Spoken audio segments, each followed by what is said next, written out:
죽을 맛이죠. 근데 차는 날아가 버려.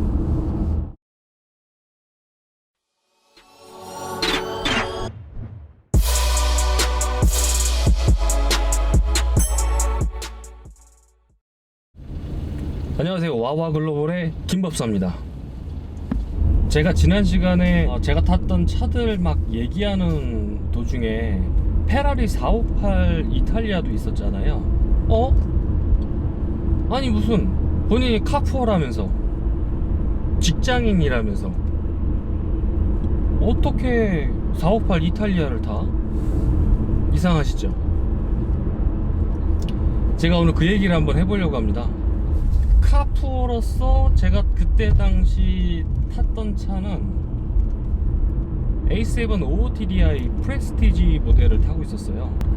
15년 3월인가 그때 신차로 출고를 했을 겁니다. 아마 저한테는 이제 나도 1억대의 차를 타네, 뭐 이런 생각이 있었죠. 전편에 말씀드렸던 것처럼 동호회 활동도 활발하게 하고 차 타고 여기저기 많이 다니기도 하고 사람들도 많이 만나고, 그러다 보니까 자연스럽게 차에 대한 사람들을 많이 만나게 됐어요. 제 차가 사고가 났어요. 사실상 458 이탈리아와의 인연은 여기서부터 시작된다고 볼 수 있습니다. 그 차량을 고쳤던 공업사 대표가 그런 제의를 합니다, 저한테. 자기가 14년식 458 이탈리아 차량이 있는데 이게 리스 차량이라서 자기가 받을 수가 없다, 정말 탐나는 매물인데, 저한테 그러는 거죠. 제가 그 당시 은행원이었기 때문에 신용도가 높으니까 당신 앞으로 리스 계약 이전을 받고 이걸 고쳐서 판매를 하되 고쳐서 판매한 이익금의 반을 나누자. 솔깃한 제안이에요.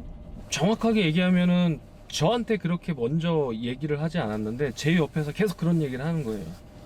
고쳐서 팔게 되면은 몇천만 원 남는 건데, 야 이거 어차피 사고 부위가 크지 않아 가지고 이렇게 금방금방 고치는데. 제가 그랬죠. 대표님, 내 옆에서 계속 그렇게 얘기를 하는데 그러면 그거 나랑 같이 합시다. 내가 받아줄게. 정말 바보 같은 거예요. 엄청나게. 물론 이제 그 전에 그 차 말고 그 공업사에 있었던 RS7이라는 차량이 있어요. 아우디 RS7. 그것도 마찬가지로 14년식인데 롤오버가 난 차량이에요. 굴렀단 얘기예요. 구른 차량을 이제 갖고 와서 저한테 그러는 거예요. 사장님 이거 지금 중고 시세가 한 8천 9천 정도 되는데 내가 이거 얼마에 가져왔고 고치는데 얼마 드니, 이거 당신이 이걸 하게 되면 아마 고쳐서 팔게 되면 못 남아도 한 2천만 원 이상은 남을 것이다. 내가 딴 사람한테는 얘기 안 하는데 당신이니까 당신한테만 이렇게 제안을 한다. 솔깃했죠. 왜?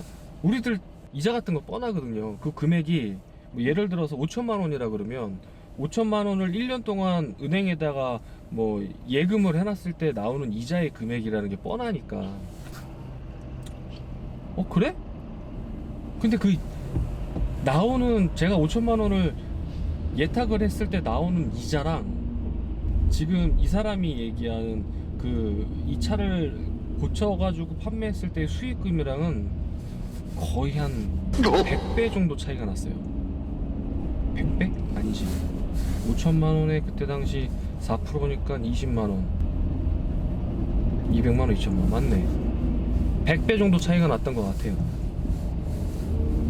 안 할 이유가 없었잖아요. 뭐 투자에는 그런 얘기 있죠. 하이 리스크 하이 리턴.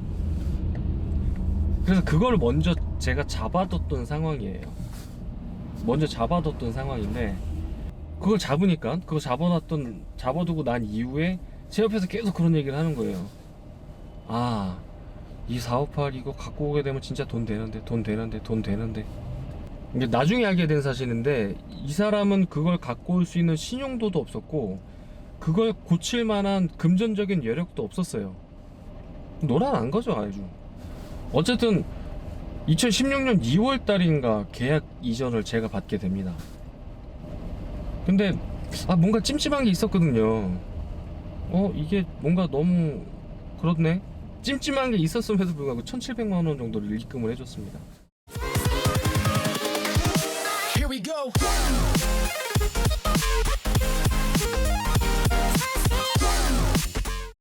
거기 주구장창 서 있는 RS7 차량이랑 다르게 이 458 차량은 조금씩 고쳐지기 시작했어요. 계약 이전을 할 때 이전 비용을 한 800만 원 정도 냈던 걸로 기억을 하고, 첫 번째 리스료가 빠져나갈 때 저랑 그 대표랑 반반씩 해서 냈습니다. 근데 생각을 해봤어요. 야, 이게 계약 이전 금액이 한 8,800 정도 됐었던 것 같고, 그리고 고치는데 한 3천에서 4천 정도 들어간다 생각을 하니 이 차를 1억 2천 정도면 탈 수 있는 거예요. 그것도 제 명의로. 야, 내가 지금 타고 있는 차도 1억 1천만 원 가까이 되는 차인데. 그런데 아우디 A7 OOTDI랑 458 이탈리아 차량의 이 갭은 엄청나게 큰 거거든요. 그러니까 소위 말하는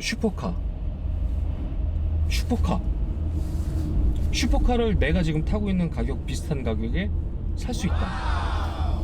왜 남자들 그런 로망들 있잖아요. 뭐 페라리, 뭐 람보르기니, 뭐 맥라렌, 뭐 이런 것들.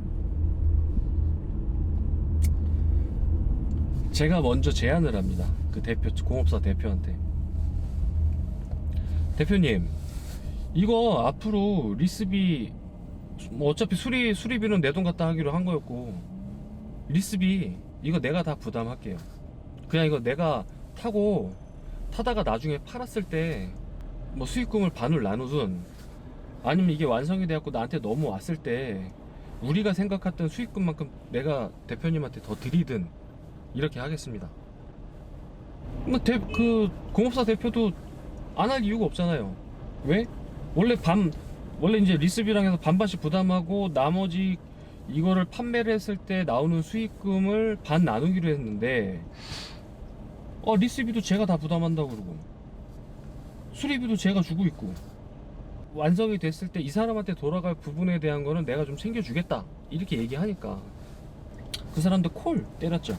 그때 당시 458 이탈리아 14년식, 그러니까 2016년 초반 당시에 458 이탈리아 14년식 10,000km가 안 된 거가 매매 금액이 거의 2억 5천 정도 됐거든요. 근데 이게 앞쪽 사고가 난 거를 감안하더라도 2억 2, 3천 정도에는 팔릴 수 있는 거였어요. 그러니까 저도 잔머리를 굴렸고, 솔직히 말해서 저도 잔머리를 굴렸어요. 이거 내가 갖다 타다가 한 1, 2년 타다가 팔아도 내가 들어간 금액보다는 더 나오겠다, 혹은 내가 들어간 금액 정도는 나올 수 있겠다, 뭐 이런 잔머리. 자, 사람은 정직하게 살아야 돼요. 잔머리 쓰면 안 돼. 사람은 항상 정도로 가야 돼. 외도로 빠지면 안 돼. 일이든 여자든, 아니 뭐 직장 문제나 사업 문제나 여자 문제나 정도로 가야지 외도를 가면 안 돼요. 2016년 추석 때쯤에 제가 아이들을 데리고 가서 그 공업사에 가서 탁 보여주면서, 얘들아 이게 아빠 차야. 아빠 차 멋있지? 이게 진짜 좋은 차다? 막 그렇게 자랑을 했어요. 거의 한 진짜로 일주일에 한 번씩은 계속 왔다 갔다 했을 거예요. 제가 집이 그때 당시 의정부였고 그 공업사는 경기도 광주에 있었거든요. 진짜 일주일에 한 번씩 계속 왔다 갔다 했을 거예요. 뭐 빈손으로 가게 되면 눈치 보이니까 좀 잘 고쳐달라, 좀 빨리빨리 진행할 수 있게 좀 힘 좀 써달라, 뭐 이런 의미로 해서 뭐 음료수도 사들고 가고, 대표랑 만나가지고 뭐 당구도 일부러 져줘서 그냥 타이 마사지도 한번 받아주게 하고, 뭐 밥도 사고 술도 사고 뭐 이렇게. 왜? 고맙잖아요. 16년도 10월 달인가 이렇게 싹 공업사를 갔는데 차가 없는 거예요. 이게 왜 없지? 어디 갔지? 전화를 해서 물어봤죠. 그때 당시는 이제 갔는데 일부러 전화를 했어요. 뭔가 좀 찜찜한 게 있었으니까 일부러 전화를 해서 물어봤더니 차가 이제 뭐 자기네들 공장에서 못하는 부분을 고치러 다른 공장으로 갔다라는 거예요. 그러냐?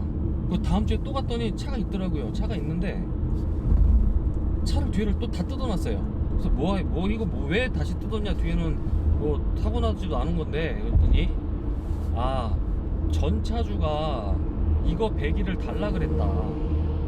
이게 튜닝 배기였거든요. 어떤 배기였는지 정확하게 기억이 나진 않습니다. 하여튼 튜닝 배기였는데 그 배기를 뜯겠다고 뒤를 다 털어놨더라고요.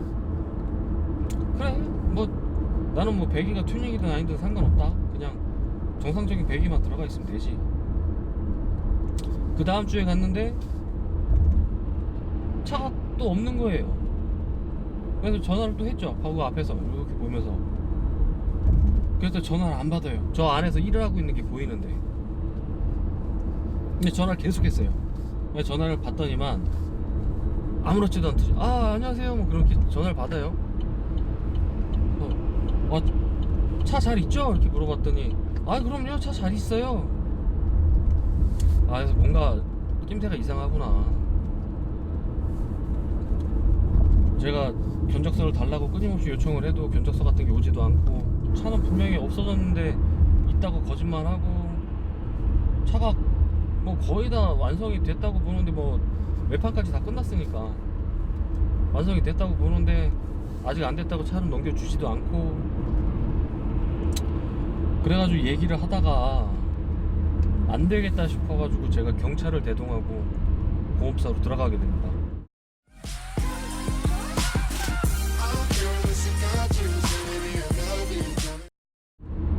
공업사에서 기가 막힌 일이 벌어져요. 이거 내 차다. 너네 누구 맘대로 여기 사유지에 침범하냐.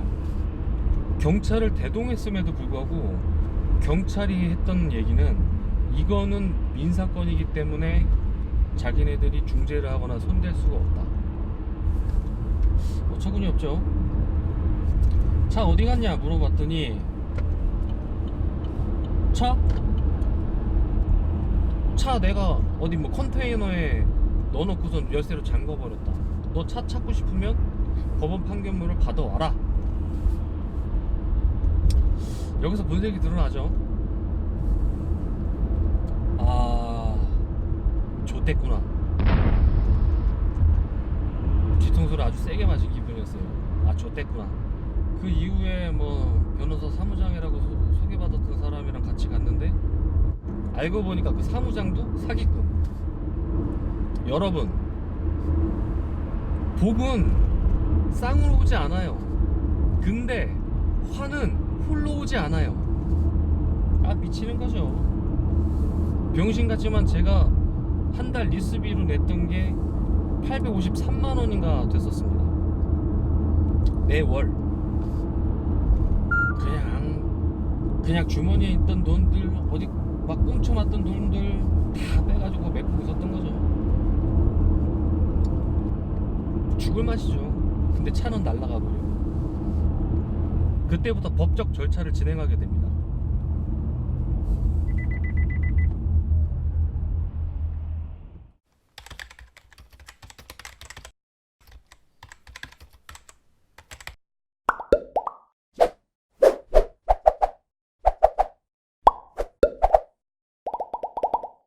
와우와 글로벌